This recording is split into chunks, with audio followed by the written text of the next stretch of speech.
Warning, I am making this video for entertainment and information only. Please do not bully, harass, witch hunt, or cause any harm or distress to the people mentioned in this video. Second disclaimer, the people in this video use AI slop as game art for their upcoming project. All the art I will feature in this video is human drawn, and I will stay away from the computer melted images or will put a trigger warning. Despite this, once again, do not cause harm to anyone mentioned in this video.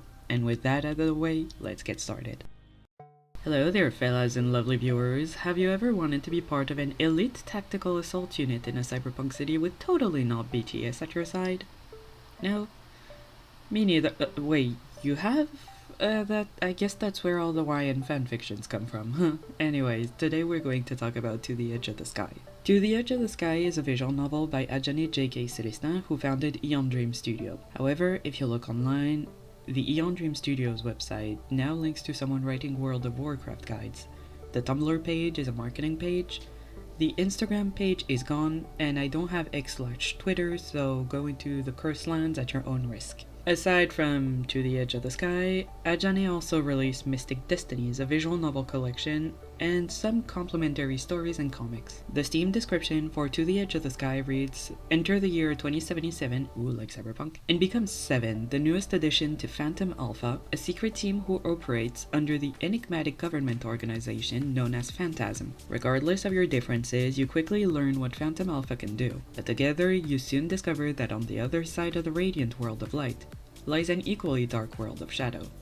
Can you complete your mission without regrets?" So basically every YA dystopian book I've ever read stripped to its bare concepts. An outcast lady main character who is naive but good in combat. She's recruited into an elite group of killers in a futuristic city, this one here being called Olympia, and it features an organization to dismantle and a rebellion against the government. Been here, done that, but it could be good if it was done well. It's sad that most of the negative Steam comments boil down to it's a visual novel, so it's bad. But to play devil's advocate, I can understand their frustration, as it is tagged as an RPG. While yes, you roleplay as you're in the point of view of 7, this is not an RPG in any way. This is a pure VNA novel with illustrations and music and choices and whatnot, not an RPG. My first opinion when playing this game was, is this BTS in a dystopian world? And I'll just say it, yes it was, but more on that later. I will first look at this game from an objective point of view, as someone who knew nothing about Eon Dream Studios before playing the game. Then I'll talk about Eon Dream's controversies, and there are a lot. And finally, I'll mention their future projects and the questionable decisions that are being taken. I will open this section of the video by saying that this game is fine. I found the story interesting, if very cliché. The art in this game is delicious, and I know this part at least uses no AI, as the game came out before 2020. The backgrounds are vibrant and detailed. The character sprites are polished and diverse. The clothing design, the clothing, it's so good. I love futuristic cyberpunk fashion, and I could eat all of their clothing. It's good food. They all ate. Or maybe I should just wear them. I want everybody's outfits so bad. What a shame that the one with my favorite design likes to assault people by using his mind control powers. Piece of shit. If you want your character to be likable, you do not make them to do this sort of thing. Very sensitive players, my metallic ass. Anyone would be disturbed by a lack of agency in a scene of almost SA. Fuck this shit. This community post on itch.io is very interesting, despite the fact that adding in this sort of scene is never okay. This is not the game for it. If you're asking, my favorite character is 5, and according to people on the itch.io community page, he's inspired of Taehyun. Y'all, I know nothing about BTS, I know Blood, Sweat and Tears and Fake Love and that's it. Anyway, 5 can do no wrong and is baby and has grey hair. I forgot to take a screenshot of the credits to know who did what, but an article from Cutscene indicates that for the first iteration of the game, Adjani was the editor and creative director and was working on a team with Kyo and Grien as a lead artist and art director, and Agle Delite, who was the main creative writer, scriptwriter, and social media coordinator. A reply by Adjani on itch.io also indicates that a person that goes by Lanesis worked on the backgrounds and a programmer called Ian. So if Kyo and Grien and Lanesis worked on the final iteration of the game, their work is insane, and everybody looks fantastic, and I cannot state how many times I sent screenshots to my best friend with the caption, "Hear me out." And yeah, it was hear me out. We have very different tastes in partners. As I said, I'm not a musicologist, nor do I claim to be, nor do I want to be one. I do like the music in this game. Apparently, the first iteration of the game had piano renditions of BTS songs, but I haven't played that version. I only had what I would consider to be stereotypical cyberpunk tracks. Writing-wise, it reads as a 2012 dystopian fanfiction, which is a very neutral statement. If you're writing a book, technically, you do not want it to feel like fanfiction. And that is not a jab at fanfiction. I've read fics that were better written than actual published novels. But this game is a fan game, and this game follows all the tropes of cliché fanfiction, especially real-person fanfiction. A self-insert lady protagonist joins an elite fighting team for the government full of hot guys who are also BTS, but joins the rebel side with part of cyber BTS. It reads like every young adult dystopian book I've read in middle and high school. And I think that's why I liked it. YA dystopia is my favorite book genre with its qualities and flaws. And while I'm not into real-person fanfiction, I was raised by the internet, so of course I know the different tropes and codes. For what it is, the writing is fine. I also really like the UI design of the game. Once again, I don't know if they made it or bought it, but either way, I'm not very objective when it comes to cyber-themed things, so of course I'm going to like it. But while I liked most of the game, I was not aware of all the controversies surrounding its release. So let's talk about that. For an internet archaeology beginner, it was hard to find information about this. Thankfully, I found a few well-preserved Reddit posts. A lot of the links are dead. Of course, Aeon Dream Studios would want to cover their asses. So as stated previously, To the Edge of the Sky started as a BTS fan game. In case you have been living in a jungle away from civilization for the past 15 years, BTS is a boys band and the most influential Korean pop group ever. And I don't say that because I like them. I mean, I like them, but I know nothing about them. But I know that the Korean economy plummeted when they had to attend their mandatory military service. I know nothing about K-pop aside from some songs that I could see myself dissociating to as I cry over the price of plane tickets to Seoul and Busan. But I know that you do not fuck with the BTS ARMY, and Koreabos are as zealous as weebs or the Beehive. However, they're not the issue here. I only see praise and bug reports on the itch.io page in the early years of the demo, and someone asking if there will be romance. A book talk out of its habitat. Let's go back to the beginning, and thank you Princemaker and Yali the Sloth for being some of the only posts that still exist today talking about this. Now, let's say the big word before starting this monologue. Allegedly, in circa 2016, Aeon Dream Studios made a Kickstarter for Mystic Destiny's Echoes, which was a sequel for one of their games called Mystic Destiny's Serendipity of Aeons. Note that I have not played the Mystic Destiny series, and I do not want to. I may call it MDSOA, simply because the title is way too long. The game itself was a success in the independent VN circles and Otome game circles. Allegedly, Mystic Destiny's Echoes did not have one but two successful Kickstarters to fund their project, resulting in more than $21,000 collected in total. One was for MDSOA Deluxe Edition, and Echoes was one of the stretch goals, which resulted in $13,000, and the other was only for the sequel, which resulted in $8,000. The estimated release date for Mystic Destiny's Echoes was June 2017, as they claimed they could finish the second game in about 3 months, but it was delayed many more times after that. In September 2017, their lead artist quit, and one of the devs was being affected by Hurricane Irma. The new schedule was to post it in October 2017 for the Deluxe Edition, and November 2017 for Mystic Destiny's Echoes. This is also when To the Edge of the Sky was first mentioned, a BTS fan game using the members as characters, in a science fiction / post-cyberpunk universe. Mid-October, an update came out stating that they found a new artist and that their release dates did not change. It was still set to release in November. That is also when the devs claimed that Mystic Destiny's Echoes will be released before To the Edge of the Sky. November was spent in silence on the dev side until they posted a new update and promised both of the games in December, blaming the absence of their programmer and Steam's new procedures for the delay. December 7th, 2017. Less than 2 weeks from the previous update, Mystic Destiny's Echoes was being delayed with no set release date.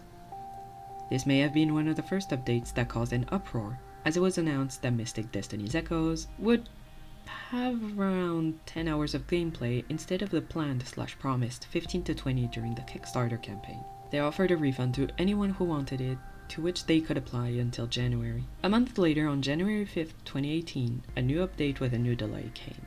Now, the developers were stating that the game was going to be out by the end of January, and that if they wanted a refund, they had until February to apply. This update also had the devs reminding everyone that they were only human and were still learning to manage their projects, while also stating that their work on MDSOA proves they can do good work and finish a big project. And I mean, yeah, but transparency with your clients is still a key to a functioning transaction and a loyal fan base, but oh well. People were rightfully upset with this delay, but the studio thought it was a good idea to post an update on communication etiquette and what was the proper way to treat them, asking upset backers to be polite and to behave, and they can refuse service if their behavior is improper. And yeah, of course. But that comment was very out of place, as the Kickstarter comment section was rather civil. As you may have expected, the game did not come out in January 2018, and the February update did not contain any information regarding Mystic Destiny's Echoes at all. But backers did get their deluxe Steam keys for MDSOA. To quote Yali the Sloth, whom I'm referring as I'm writing this script, I found myself baffled. My understanding of Kickstarter was that the backers usually get the stuff they pledged for earlier than those who did not, but obviously it was not the case with this one. March 2018, same stuff, different font. The artist had health problems, so the release of To the Edge of the Sky was impossible. And this was the update that made it clear that Mystic Destiny's Echoes was a secondary project to their BTS fan game, as they were informing backers for Mystic Destiny's Echoes about delays for a completely unrelated project, and there was no word about Mystic Destiny's Echoes until the last sentence of the update. And listen, I have ADHD. I get how the novelty of a new project feels, but you still have responsibilities and the money of a lot of people on your shoulders to fund your dream project. They're waiting for what they paid for, not the dev's side project. But as I said, Mystic Destiny's Echoes became their side project. Why wouldn't it be? To the Edge of the Sky was getting constant updates as it quickly gathered a big following. It hit a sweet spot for those who liked English VNs or BTS, or both. To further prove my point, have the April 17, 2018 update. They hired a writer who was once a fan, which is not a problem in itself, of course, but bear in mind that this is how she was described on an update for Mystic Destiny's Echoes. She has continuously offered us unwavering support, love, and good energy. During the time when we just started creating To the Edge of the Sky, she was one of the people who volunteered her time to help us spread the word, and even helped with handing out To the Edge of the Sky promo cards during BTS concerts. Yes, this was an update for Mystic Destiny's Echoes. Mystic Destiny's Echoes was getting no feedback, even though they were promising to finish this game before working on their BTS project. The Kickstarter page was dead, and the company's social media accounts were buried in fan game content. Backers never received their physical rewards and were met with aggression when trying to get refunds. Fans were, of course, upset and angry, and Aeon Dream Studios proceeded to ignore questions, concerns, and criticism when it came to Echoes. As for To the Edge of the Sky, it was a very popular fan game demo, with Ajane talking about hopefully reaching someone in Seoul to contact someone who works with them to present the game to Big Hit Entertainment, who is BTS's label. The original Kickstarter page is still up, with the original art style and plans for the game. However, they redacted any mention of BTS. I don't know if it was there at first or if it was edited after 2018. In June 2018, Mystic Destiny's Echoes, I'm just going to refer it as MD Echoes, it was planned to release in September, and during August they released a lot of MD Echoes updates for its story, art, and GUI. But of course the game did not come out in September. The devs took a hiatus and the game was delayed again. Same in October, it was delayed again. Delays came to no one's surprise. What came as an unpleasant shock were the attempts of Ajane to put it all on the Echoes creative team. This is starting to sound like BioWare. But October also saw a lot of updates for To the Edge of the Sky, including a blog post by Ajane, who explained that she is no longer able to be productive due to one of the BTS members' injury. How would that impact your work production if someone is injured? You're not the one healing or taking care of them? He's not dead, you don't need to mourn. I digress. However, the art style changed in 2018, going from BTS lookalikes to original characters very inspired by BTS members. Allegedly. According to a 2018 comment, Ajane did contact Big Hit Entertainment, who sent them a cease and desist, and demanded the financial data relating to the Edge of the Sky. The old art style and designs turned into the current art style and designs to avoid getting sued by Big Hit Entertainment, and Eon Dream Studios kept making their fan game. Honestly, yeah, if you get sued by BTS's label, you're done for, socially and financially. Oh fuck, who got the short end of the stick and inspired this creep? Please tell me in the comments, this poor guy didn't deserve this treatment. I can understand why Big Hit wanted to distance their precious cash cows from this game. Anyhow, the community tab on itch.io in 2018 is also a mix of people praising the game, bug reports, and people wondering if it's still a BTS fan game. Around that same time, they've also been more active on their MD Echo social pages and on Steam. They locked a Steam forum that consisted of criticism, backer complaints, and people talking about their experiences with the company. It seems that they responded to it directly, but the link to their reply is dead and unarchived, so I suppose that the reply was aggressive and dismissive, as the studio has a history of refusing to acknowledge that they've done anything wrong and keep digging themselves deeper. They, allegedly, have a history of completely missing the reason why people are upset at them. Between 2018 and 2025, they released a premium version of To the Edge of the Sky. No doubt the version they wanted Big Hit Entertainment to greenlight so they can make money off of their game before changing the entire BTS thing. And then they released what every mommy porn book does, and it's chapter 3 of Not chapter 3 of BTS. Chapter 3 of To the Edge of the Sky through the eyes of 4. I do not know who 4 is supposed to represent. Mystic Destiny's Echoes was still in production in 2025, and each route is being released episodically. We're so far away from the 2017-2018 full game releases. Wow. However, the drama doesn't end here. I would also like to add that, allegedly, when Eon Dream Studios was still called Star Maiden Games, they ruined a couple of YouTubers' revenue and credibility, putting copyright claims for every bad review they found on YouTube, meaning that those YouTubers' income became suspended. At that time, there were also YouTube debates on copyright strikes and fair use, and they were one of the many studios that put in false claims to bad reviews. Their downfall was being one of the few, if not the only, visual novel studios to do so. The bad rep ultimately made the studio change their name to Eon Dream Studios for rebranding purposes. And, to top it all, allegedly, their logo is stolen art of stolen art. Now, what is stolen art? It's art used without the artist's permission or even offering to pay for the design they're using. And their logo is a game of telephone of copyright infringement. The original artist is on DeviantArt and copyrighted the design in 2009. Someone on Flickr took the design and cleaned it and copyrighted it in 2011. Of course, the artists were not happy about this, and of course, no one in the community who knows about this was okay with this.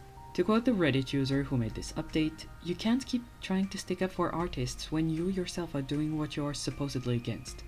As they also, allegedly, they also had a 15-year-old fan of theirs dragged for sharing their art and story. But they think it's okay if they steal other people's stuff? Okay, sure, Jen. The other problem is, because of all the backlash on being called out for every single thing they have proof for, Eon Dream has gone into hiding and will not publicly deal with this anymore.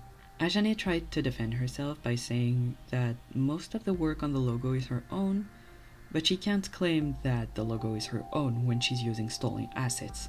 To quote a Reddit comment, "It's almost funny because they really keep on outdoing themselves with their levels of unprofessionalism, and the fact that it's a grown woman who apparently has kids that's behind all of this is really what makes the whole situation."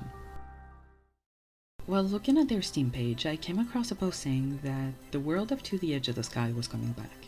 I'm a curious robot, so I clicked on it, which brought me to a Kickstarter page for one of their Mystic Destinies projects, Gales of Hikaru, as To the Edge of the Sky would have been a reward tier for people who donate. I was obviously not going to pledge, knowing the whole drama, but I just wanted to see what it was all about. And here's the final nail in the To the Edge of the Sky coffin for those who still wanted to support this visual novel. Let me read the description. Not only will you get early access to the To the Edge of the Sky serial novel, but you'll also have the chance to influence the storyline. Take part in exclusive Substack polls and leave your mark on the direction of the novel. Plus your name will be featured under To the Edge of the Sky fans in the credits, making your contribution part of this epic comeback. As a special bonus, enjoy access to everything in the earlier tiers. This is your chance to be more than a reader, be a part of something special. Which is all fun and dandy, right? Well, the issue is that it's a tier for a Kickstarter campaign for a game that will be AI generated. Gales of Hikaru will be predominantly AI meshed, and the demo will both include AI in its visual assets and writing. I'm just glad that she did the bare fucking minimum and disclosed that they use AI, even though they could very well do without it. Chronic health issues, burnout, limited resources, yeah, like every indie game dev, and as of September 2nd, 2025, I don't see Dino999Z or Sinacoria or my creator Rain using AI. This approach helps reduce costs, streamline production, and lets me put more energy into the creative heart of the work without risking burnout. There is no creative heart if you use AI in your game. Of course it reduces cost and streamlines the production. You take away jobs from concept and background artists and game writers in favor of a mechanical mashup. Once again, I know what I'm talking about. My creator works in this industry, for fuck's sake. She's even taking away from her own creativity, as I know she's able to make great things without it. But by using this way of thinking, despite it being a one-person indie studio, Eon Dream Studios is no better than Electronic Arts. She says that she believes AI can exist to make human lives easier. And yeah, in the medical field or finance, there are robots that are more precise than humans that can be used for eye or brain surgery. AI has no place in the world of art for reasons that can be classified in these categories: ethical, copyright, inhumane, and simple logic. There have been a lot of essays. I think that if you have half a brain, you know why AI is bad. She also says that everything visual and written will first start with an AI draft, then sent to human artists for rendering and redrawing. And of course she would, it costs less. Which is also why my IRL wages have been cut in half when I was a freelance translator and was sent a source text and an AI translation, but had to do twice the work to fix whatever bullshit the AI spewed at me. Anyways, for those who wanted to support To the Edge of the Sky and do not want to support the AI slop, tough luck. I would also not be surprised if they also used AI to write the To the Edge of the Sky novels. I cannot force people not to support something, except Electronic Arts, but I trust that you have enough critical thinking skills to support the right thing. Eon Dream Studios was full of good ideas, but good ideas are worth nothing without a competent person holding the reins of the company, even if the company only has one person. My belief is that it was a company that wanted to use the love people had for their first game as a badge to do whatever they wanted, but that's not how a fanbase works. If you do a bad job, they will let you know. But instead of criticizing, let me offer up some solutions as to not make the same mistakes, and if you do, what to fix it. First of all, a fan game should stay a fan game. You should not expect money from people if you make a fan game. A good example of this are the myriad of Danganronpa fan games, especially Eternal Endings, which has the quality of a real Danganronpa game, and the Reverse Falls visual novel. Second of all, if people have already given you their money, then you should focus on that project first. They haven't given their money to you, they have given money to your project, and are expecting it. Third, I get that criticism and disappointment can be hard to hear. Of course it is. But if you are the cause of trouble, apologize and do better, don't blame someone else. You are the one who picked beginners and fans to work on a project. It's okay to say that you need more time. It's okay to say that your attention will be divided. It's okay to not give a release date and just an estimation in the Kickstarter description. It's okay to help new co-workers get settled in and learn the ropes of what they're supposed to do. It's not okay to always blame others for every other problem. You keep saying that you are just human, so act like one. Fourth, of course, don't use stolen art as a logo. Don't send people to harass young fans, the basics of human decency, you know. And my last point is that you do not need computer-generated anything for your games. Sure, it will take longer, but this is not a content contest. This is a quality contest. And if you do not care enough to do stuff yourself, then I don't care enough to play your game. Still, I appreciate the transparency over AI usage, but like, the bar is so low is used to play Limbo in hell. And that will be all for me, fellas. This was a ranty video, but we all need some from time to time. Once again, all of this is alleged information, wink, and do not witch hunt or cause harm to anyone mentioned in this video. I really have no idea how to end this video. Have you played Mystic Destinies? Have you played To the Edge of the Sky? Have you unfortunately been a backer for one of their projects? Have I missed a detail in this drama recap? What's your favorite BTS song? I need to expand my Deezer playlists. As usual guys, like, comment and subscribe and hit the bell button, it really helps out the channel. I'll see you around the internet very soon fellas, and have a lovely day.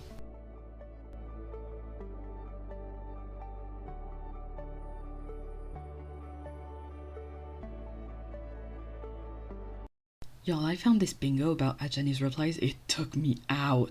This is the best thing ever.